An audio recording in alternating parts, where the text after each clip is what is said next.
Okay, so moving on in our Seiunchin, guards up, we've managed to get whatever entry we have. Maybe I've got some wrist control, maybe I'm on my way to getting an underhook on here, right? But again, working off that principle that we're taking initiative, his hands come up, we're in and we're here, okay? Now from there, I don't really want to get involved in a wrestling contest with him. So from this position, this is where I've entered in. We're bridged, controlled, and we've got here, I'm hiding my head from his head, I'm hiding my head from his other hand in case he starts hooking, and I've just got this little bit of control around the back of him. Also, I'm going to use that shoulder as I come in just to offset his balance a little bit. Now from there, I'm going to reach under. This is my Sukui uke. I reach under, drag across here to take his flank. From here, I have uppercuts, and then from there, I can come across here for my control. So what we're using here is this entry position.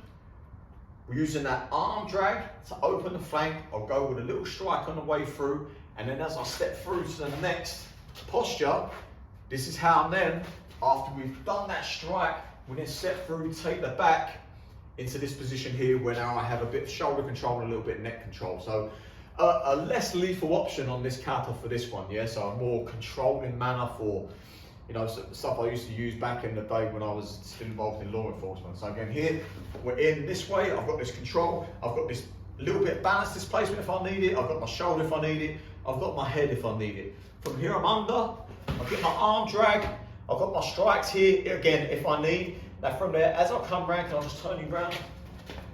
So I'm here, I've got that arm drag into here. As I step, I want to now come through this way. So I'm getting control of here, getting control of his neck, where I can now start off balancing him from this position and just walking him backwards to keep him off balance, okay? So a less lethal option on that one. Now, of course, we have the option as well if we want to do a more destructive version. So if we're here, we're crashing, we're here, I come here. Now my next one is gonna be to just smash into that face. So rather than coming to the next technique, I'll be here, here, and then I'm just gonna be blitzing in with strikes. So again, as I'm here, inside, I get my drag, here strike, and then from there I'm into whatever I need to do, combinations in order to eliminate the threat. So you've got two options from that same entry there, a less lethal option where we're thinking about controlling and off balancing him, or we've got a more lethal option whereby we're getting that arm drag, exposing the flank and then just blitzing him with punches.